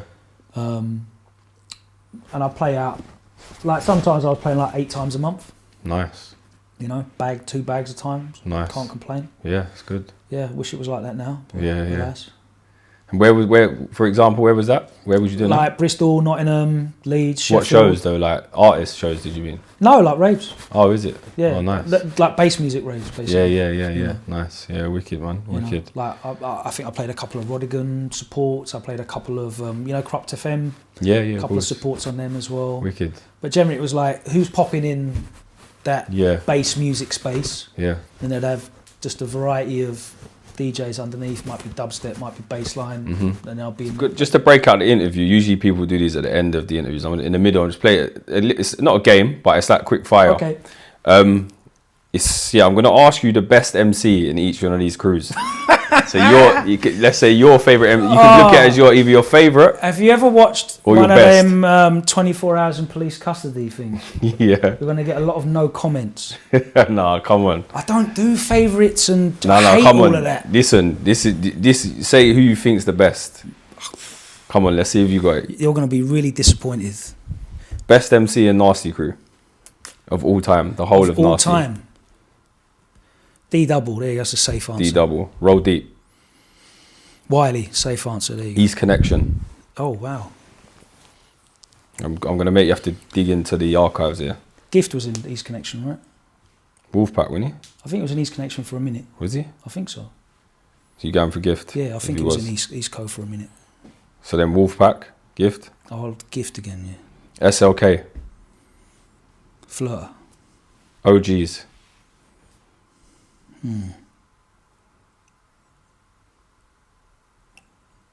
Gender. Gender. I think that'll raise some eyebrows. Slew them. Oh, bloody hell. Chronic. Chronic. Over temps. Yeah. Sip of the juice. Meridian bloodline.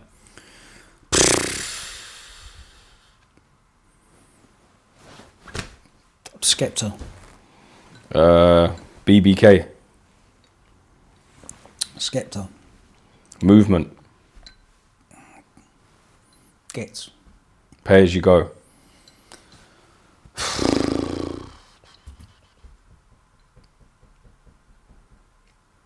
You got Gift and Wiley in there, so that's two of your answers. Pay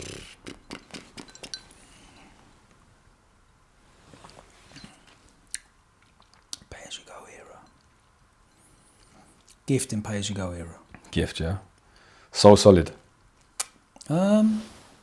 Asher, I think. I really liked Asher. Yeah, come on, Asher was hard. Invasion Alert. Socks. Stay Fresh. That one's impossible. Yeah? Yeah. Why? Because I can't say Saffron and Mayhem at the same time. All right, 3 more. Special Delivery. Bloody hell. Special Delivery. I can't remember everyone who was in Special D. Bashi. Major Ace. Sniper. Yeah, and then I'm stuck after that. Let's say Bashi then. Bashi. Rough Squad. Oh, okay. Yeah. Teach you this.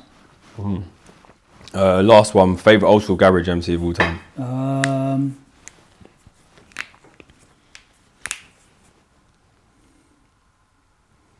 How old school? Any. You can go from Charlie Brown to PSG, Creed, Rankin. Are we counting like Be Live and Viper era as well? Yeah. Be Live. Be Live, yeah? Yeah, nice. Yeah, that's These it. will change day to day as well. So Yeah, that's it, mate. You answered them all. Fair play. Apart from Stay Fresh. But yeah, all right, wicked, man. I appreciate that. I don't. No, you done well, to be fair. You done well. That's the one. That's a bit that's going to get cut up and put online. Of course it is. Yeah. Make sure you tag everyone that I didn't say as well. Yeah, I'll tag them all. All the, so I can get Who's on the Panel 2025. all the special delivery MCs we forgot about. It was 20 years ago. Another massive part of during that time, and like one of the favourites for hardcore grime listeners was War Report. Yeah. What an amazing series you put together there. When you think of War Report, what does it mean to you? Or do you feel like you created something there with War Report? Yeah, it was, again, I think it was something that only I was able to do at the time, to curate, like the librarian of grime, I guess. Yeah. I was just curating and keeping track of the historian, news reporter. But now, again, like every couple of years when 3 or 4 MCs get pissed off of each other, I get people in my mentions, when you bring the War Report back. And it doesn't work because people are not recording a whole song and then waiting until respond a week later or whatever, but there's just clips and throwaway things, and everything's out there on YouTube. Videos, you can get everything now. Do you think P Money gets changed up? Because you remember they were just releasing on the day visuals. Yeah. So you didn't have to wait. You were just waiting for one of them to upload. And it was ready as well. And you then could P access and Dot, it on same YouTube. P as Dot as well. They done the same thing where it was just I think visuals, so. bang. I think so. And you have to just accept that okay, technology has caught up where we've democratized access to the music. Why didn't you do something like a Lord of the Mics with War Report? Thinking back now. Because I didn't like encouraging it. Okay. I never wanted to be a fight promoter. I'll report on it because it's going on, and I would rather 2 people have a disagreement, they settle it on record, and then everyone moves off and then releases a project and they're successful off the back of it. And they use that attention to sell singles and mixtapes and albums. I didn't want to be like, right, you and you go at it now, and then I'm gonna sell it and I'll make P off that. Because I'll be honest with you, mate. I don't care about making money off of the thing. I do things I'm passionate about. I get it. Yeah, totally. Did your numbers go up during War Report?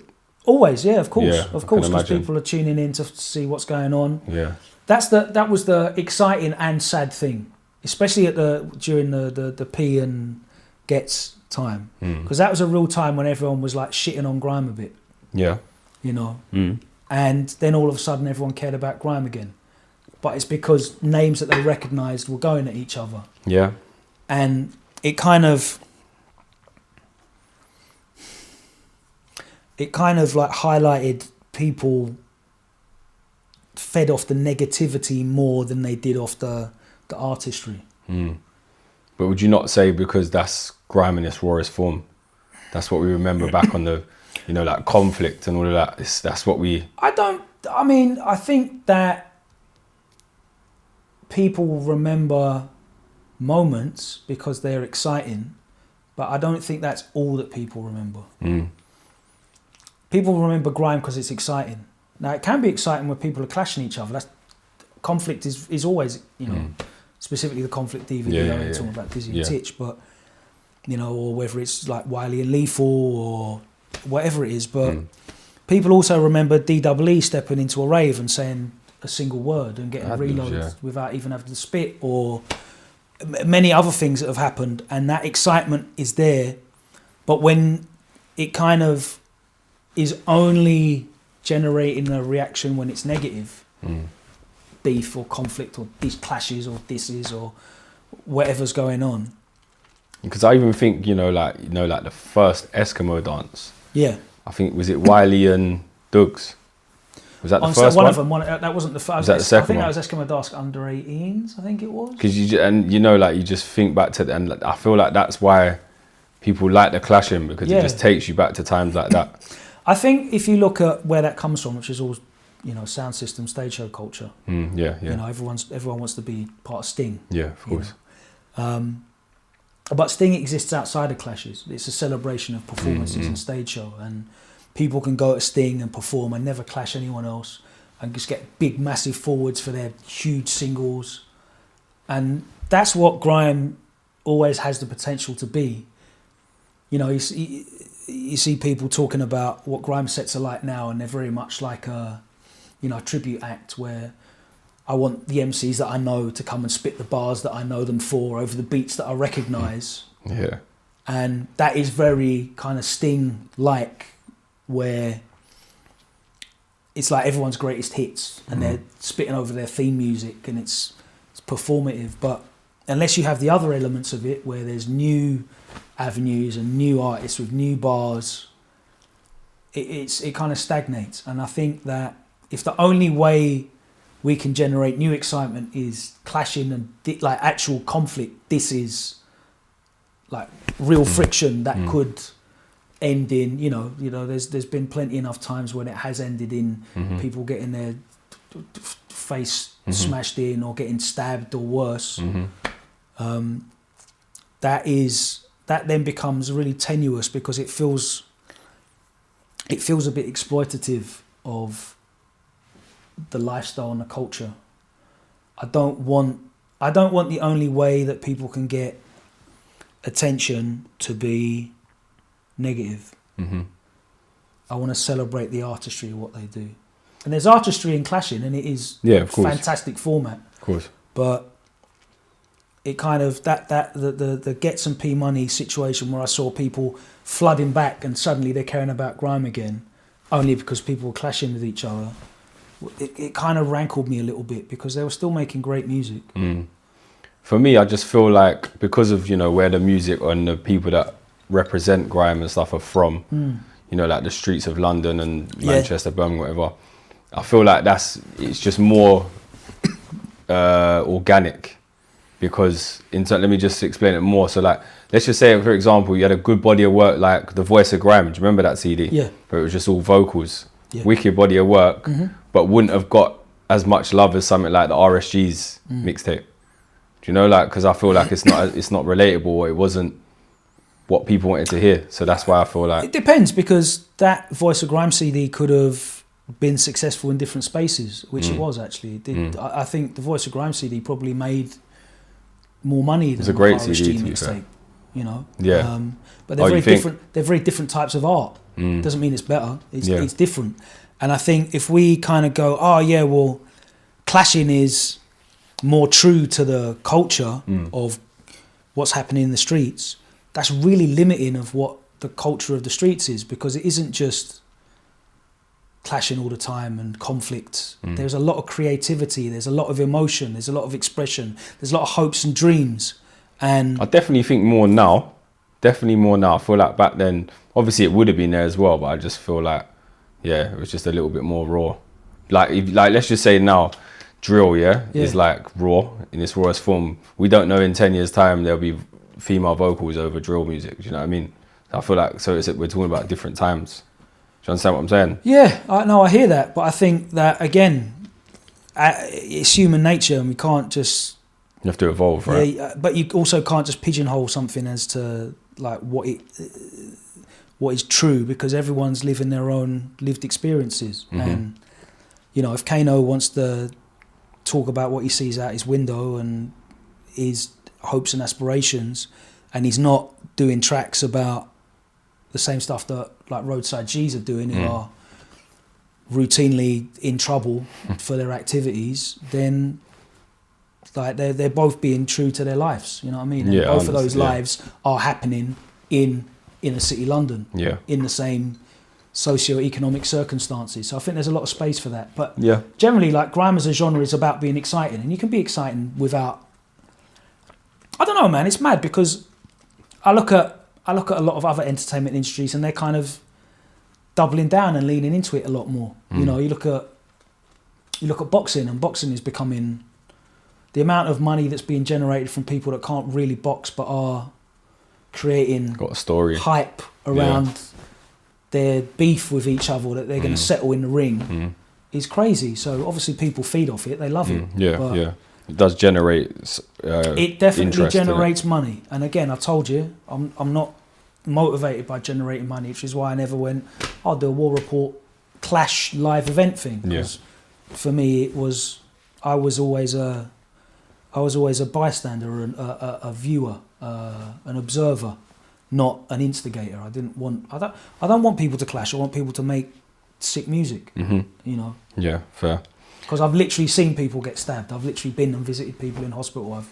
I've been to people's funerals that have been shot. You know, I've seen people lose out on big opportunities because someone heard that they had a fight backstage at a show, because someone caught them, that they'd been like of course. Those things have all negatively impacted artists that I know are talented enough to have been like successful on a bigger scale than they ever got to be. Yeah, so you're seeing, I get what you're saying, you're seeing it more from the business side of things as well. Whereas... No, just for their side, like for their opportunities. You know, like from a business side, yeah, man, like fucking, you send for him, you send him for him, everyone will get excited, everyone will pay attention, it'll do mad numbers, the engagement will be up, everyone will get paid. Well, until you say the wrong thing and then someone catches you down the side street, and because we aren't like middle class people from leafy suburb that are doing a boxing pay-per-view and it's all for show, like WWF.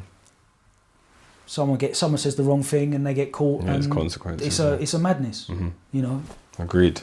Do you want to clash Roadside G's? Who, me? No. Nah. I'm all right, thanks. Nah, I'm Do good. you want to clash Chronic? No, I'm fine. Thank you very much. No, thank you. Yeah. Right. Yeah, wicked. So I know you started on like more the darker garage, more narrows and that sort of sound, yeah? No, I just played garage in general, to be honest with you. Like, I found it really boring when it was just all one thing. That's what made me stop playing garage, to be honest with you. Yeah. Like that period where everyone was just ripping off Sunship.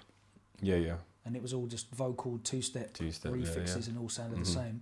That's why I ended up going down the narrows, Oris J, kind of Z Bias, Zinc, obviously Wookie. Because It was all interesting music that sounded new to my ears, and that's why when like Grime formed, again, it like the novelty of this thing that sounded new to me, but new yet familiar. Because I always loved EZ, how EZ played. Because he'd always play like darker, more upbeat stuff, really impactful. But I always loved, like I got into garage in like 96, 97 when I was like in secondary school, listening to it on the radio. So I've always loved Tough Jam, Todd Edwards, Jeremy Sylvester, you know, MJ Cole, Grant Nelson, all that kind of stuff as well, like Bumpy 4/4, 95, 96 stuff. Loved two-step, garage, you know, massive garage record collection. But it started to like just becoming, it just would reiterate on itself and just become a really like homogenous, singular sound. And I liked novelty, new sounds, and Grime never really sounded dated, because every Grime producer that came out had their own sound, you know. Because my question was going to be, you like never switching genre. Once you got into Grime, you never then tried something really different. I never really felt the need to, because... And even now, you know, have you ever, not, I wouldn't say be close to switching genres, but is it just never appealed to you? No, I mean, the amount of work that I put into, I don't know, like maybe I could be a successful DJ in another genre without putting the amount of work in that I put into Grime, but the amount of work I put into Grime was only possible because of that like super focus, that laser focus that I had on it. This was the thing that I do. So I'm able to do this at the expense of getting enough sleep, maybe doing the things that I should have been doing, you know, like I didn't finish my degree. I've never had a job in my life, ever, not once. Only hyper focused on music. So like scraped the money together from whatever way I could from doing odds and sods around, you know, bookings and helping people out with records and what have you. So you do the gaming and stuff now, yeah? Yeah. Is that would you say that's your hyper focus now? I've been doing the gaming thing since like 2009. I got into Street Fighter 4 when that came out on the Xbox in 2009. And I discovered sort of like competitive play there, so tournaments. And because obviously I had a history in radio broadcast, I'm quite eloquent at speaking. I didn't have the time to... Them guys that are good at that play 6, 7, 8 hours a day, and I didn't have that time. I also didn't have a good enough internet connection in my house, actually. So I couldn't play to the level that... But I understood what was going on, because I'd watch it. I'd like watch the live streams, because live streaming became a thing around about 2010. And I, again, saw a bunch of people with a load of talent in London that were playing and didn't have a lot of organisation. So I started putting on events for them. Okay. So I took some of my DJ money and I would put on like weekly events for that. Then someone came down called James Bardolph, who had the equipment to live stream. So we'd live streamed our events. And rather than, because I was never good enough to get to like the final stages of the tournament that I was putting on, I just commentate it instead, because I knew what they were doing, I knew who they were, I knew about their rivalries, because obviously it's my event that I'm putting on. And I got the radio voice for it. Eventually I got asked to go and commentate some of the other international events. So I went Sweden, I went France, I went Germany, and eventually I'll go America, eventually I'll go Japan. And they're just paying regularly. And now more time I'd have to turn it down, because I've got a book in here, book in there, book in there. But after COVID, when the bookings didn't really come back, the esports events came back, and I get asked to do those regularly. So I haven't got stuff to say no to it, so I just say yes. It's not it's not because I don't want to do music. It's just because the opportunities are there for esports. Not as much in terms of the Grime stuff. So. Wicked. Okay. So you enjoy it. You enjoy it. Love it. Yeah, love it. I love competition. I like excellence. Do you know what I mean? So I'm really inspired by people that are excellent at anything. Whether it's, you know, one of my first loves, which was drawing comics when I was little. Like I got into comics heavy when I was like 10, 11, like Marvel comics, and I thought, wow, these guys, the way these guys draw is incredible. And so I focused on that. I wanted to do that as a job when I was 14, 15. Never got into that. I love Warhammer. I love Warhammer. I've loved that since like 93 when I was 12 years old. Like the way that people can paint little tiny things, or they play that tournaments for that as well. I think that's super interesting. I think that's super interesting as well. That their stocks are really great investment, by the way, if you want to get a little thing. Yeah. Yeah, it went up 42% last year, which is Wow. Yeah, that's decent. Have you Thank got shares in it? Thank you very much, GW PLC. Yeah, Nice. couple grand in there. It's doing Nice, all right. nice, Can't nice. complain. I wish it was a bit more. Wish it was Bitcoin. Oh well. But I like excellence in everything. You know, unfortunately, I support West Ham, so I can't say I like excellence in football. You didn't choose it, though, did you? Yeah, I do. I appreciate excellence. And in music, I just celebrated the guys that I think are just making the art that I think deserves to be promoted on a wider platform, and everyone should get to hear it. And that excitement and passion about excellence comes through when I do the commentary about the esports stuff, where I'm like, these guys are the best players in the world for this game, and they're doing stuff that no one else in the world can do in this game. Like, they're exploiting the mechanics and their reaction time's incredible, and the way they're layering their thought processes and their strategies and how they're dealing with problems.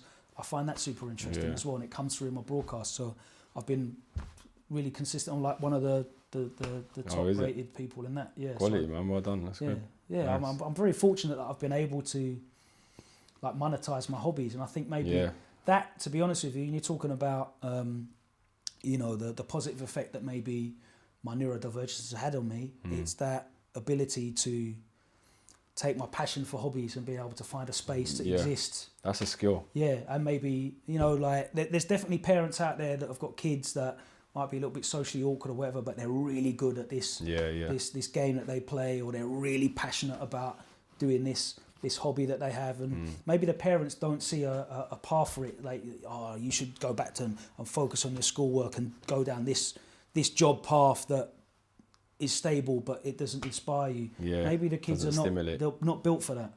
100%. And you can if you as a parent can support your child and do some research into the things that they're interested in and kind of guide them, because like, if your kid loves football, you know what to do, innit? Yeah, exactly. Oh yeah, I'll take him down to the thing, get him signed, coaching thing. You can get signed to the youth team. Like, you can see the path. Yeah. When really you're just kicking a ball around. You're just like you do that in a playground. So how's that a job? There's avenues now where you can earn money and can earn a stable living doing all manner of things. That's why I think we need to talk more about things like autism or ADHD. Yeah. Because there's a lot of closed-minded generations who are just, you know, you think ADHD is just someone misbehaving or hyper. But that's just a lack of information. Yeah, of course. And then so if we talk about it more, or if we're exposed to people like yourself with the autism, it will open someone's mind up saying, oh, okay, well, maybe my son can actually do that, and they might support them more. But that only comes through conversations. You know, otherwise we only know what we know. Of course, absolutely. And even just in terms of like interacting with different cultures and different people that have had different experiences, you have more respect for people. I think the world would be a better place if we all spoke to each other more and were exposed to more, because there's a lot of fear-mongering going on about people that have different cultures and lifestyles at the moment, and maybe what their effect is on the wider world when they're over there and you don't know them, but you're like a little bit scared of them or you hate them a bit. And I think, you know, if we all communicated and got to learn about each other a bit more, we'd have more room to embrace and realise that we're all just people with hopes and dreams existing on this big ball of mud in space. You know? 100%. Another one of your loves is trainers as well. Yeah, definitely. Again, like, I love Nike. Don't really care about any other brands. Is that it? Yeah, you only wear Nike? To be honest with you, my missus has got me in a couple pairs of New Balances, and they are super comfortable, so shout out to her. Yeah. And I did have a Yeezy moment, but I'm just the Air Max guy, really. On clouds are really comfortable as well. I've heard. Really comfortable. I can't do it though. No? No. I can't do it. It won't let you do it, no? I can't, no. I can't bring myself to do it. Yeah. Did you go to the PAL show? Yes, I did. Yeah? Yeah. Enjoy it? Yeah, incredible. Yeah, it was I had good. a great time. Yeah. I had a great time there, man, yeah. It's really good. Would you like to see more of those throwback grime events? Yeah, we had the celebration for Boy in the Corner as well, the 20 years of that. Yeah. So there must be so many of these 20 years coming. It's nice to see Wiley do something, wouldn't it? Yeah, you know what I mean? I think he deserves it. Exactly, you know? That's the reason why I say it. It'd be nice to everyone to give back to him, sort of thing, and celebrate him. Absolutely, because obviously, you know, he's had his troubles again with social media and maybe letting his thoughts run away from him that have negatively impacted his legacy, but his legacy is still his legacy. 100%. And I know he's got a good heart, and he's done a lot to enable many artists to create a livelihood for themselves, and created some fantastic art as well. Ridiculously good art. And he's definitely changed the landscape of the British music industry, so he should be celebrated for that. Can't you make a few calls to make it happen? I don't know if I've got the right Get numbers him. anymore. Yeah, how many have you I got? definitely ain't got his. I Yeah. don't know what his Dubai number is at the moment, but yeah. No, that's definitely something that needs to happen. A celebration of Wiley, a Wiley show of just showcasing everything, Yeah. or showcasing the classics. Well, I know that there were a lot of plans around the time of, the controversy with a lot of some of his comments to look back at some of his achievements and maybe do some re-releases and what have you. And I think they got shelved, understandably. Okay. Wiley, you want to see you back and performing over here? Yeah, just he's focusing on making his music and that's what he's great at. Mm-hmm. Agreed. Right, let's wrap this up then. What's Logan Sama's 2025 hyper focus then? I don't know, what do you think it should be? So you reckon I should be have someone follow me around and capture my day to day as a neurodivergent human being? You're an interesting person. You've got interest in, you don't call them jobs, but you've got an interest in what you get paid for. So they're jobs in my eyes. Yeah. Are interesting career, and fair. Also, even if you didn't have autism, someone would be interested in watching a commentator for that or a Grime DJ rolled into one. Let alone with the neurodiverse side too as well. I feel like that's so interesting. I've always been someone who didn't think I was really interested to, like all of my stuff has been about talking about other people and platforming other people. So me being the centre of it, I've not. Even this, I don't see it. Oh, this is my interview. I'm just having a conversation. Yeah. Do you know what I mean? Yeah. Maybe again, that's the way you're wired, though. Maybe you don't realise what you have done. Yeah, I guess so. And it's do, great. sorry. It's great to, speak to people that have listened to and engaged with the content that I've been responsible for creating for 20 years or so. Yeah. That's always really heartwarming. But of course. Yeah, I've never really felt like I need to be the focus or the forefront. It's always been, how can I shine light on the people that I truly believe are talented? The people that create the stuff that I love, the people that create the art or the moments that I love. Yeah, but I just feel like the way you've managed all of that as well, and when I say manage, I mean the way the input you've had in Grime, and now with the gaming side, the commentary side, I feel like it's it should be shown to people. To me, the way I'm looking, people who have children that have ADHD or autism, because I feel like that would open up their minds massively. Yeah. Especially, let's just, for example, if my daughter or son got diagnosed with something, you want to know, what's it going to be like? Yeah. You see, you might only, if we're only exposed to certain types of lives and not your type of life, then we're not going to know that this is the possibilities as well. Yeah, absolutely. So, but yeah, thanks for coming down or coming across. It's always nice to, definitely down. Yeah, I had to cross the river, so Yeah. Into bandit country. It's a lot of windy roads down here. I was worried that you were going to set me up. Nah, never, mate. Never. But yeah, it's always a pleasure to talk to people that were actually there, Yeah. It's our third interview, Yeah. Third. Yeah. I can't remember, what was the second one? We done one outside kiss and one inside kiss. Okay. In the staff area. I don't remember the one inside. Yeah, we sat down and we was opposite and I had a camera, just understand. Yeah. But yeah, man, I appreciate it, mate. It's good to see you again.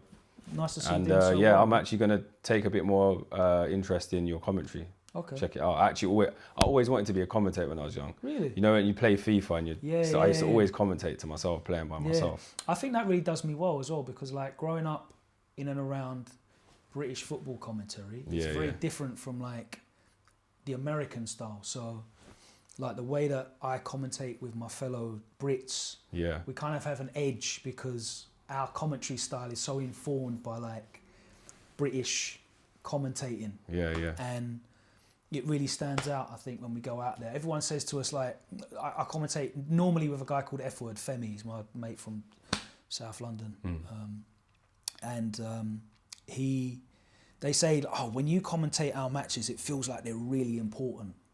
You know, like it feels like an extra. I don't know if that's because of our accents. You know, they think, oh, the British, it means everything's really professional and that, or like the kind of weight that we put on the moment. But yeah, I think definitely, you know, growing up listening to football commentary has been really, really helpful for that. Well, let's end it on this then. Who's your favourite commentator of all time? Top 5, no, I'm joking. I mean, it's got to be, it has to be Motson, you know. I can't, that Motson. one. I like Jonathan Pierce, you know. Do you know what? I used to like Jonathan Pierce. I used to listen to him on radio. Did you? Oh, yeah. Capital Gold. Yeah. How old are you? Old-ish. Oldish. Yeah. I was born in 1981. I don't mind putting that one on. Oh, okay, nice. So I used to listen to Jonathan Pierce on Capital Gold commentating. What's that, medium football. wave? That was medium wave, yeah. Medium wave. This is like 1996, 7. Yeah? Yeah. Before he got his big break, I was in there from early. Jonathan Pierce. And he was like, it was funny because he was like the breakout young MC in the game. And I was listening to him on pirate radio. Basically, I listened to his commentary because it was way better than 5 Live or any of the other ones at the time. I saw something come up the other day. It was a classic clip of a goal, and it was Jonathan Pierce, and someone that commented it. What I love about him is he had this same enthusiasm that Robot was. He did.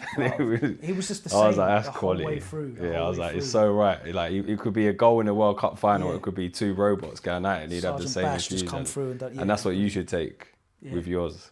Treat it all, like you said, you treat it all like it's a big occasion. They're all just things that I love. Yeah, nice. Logan, thank you, brother. Cheers, Georgie. Nice one.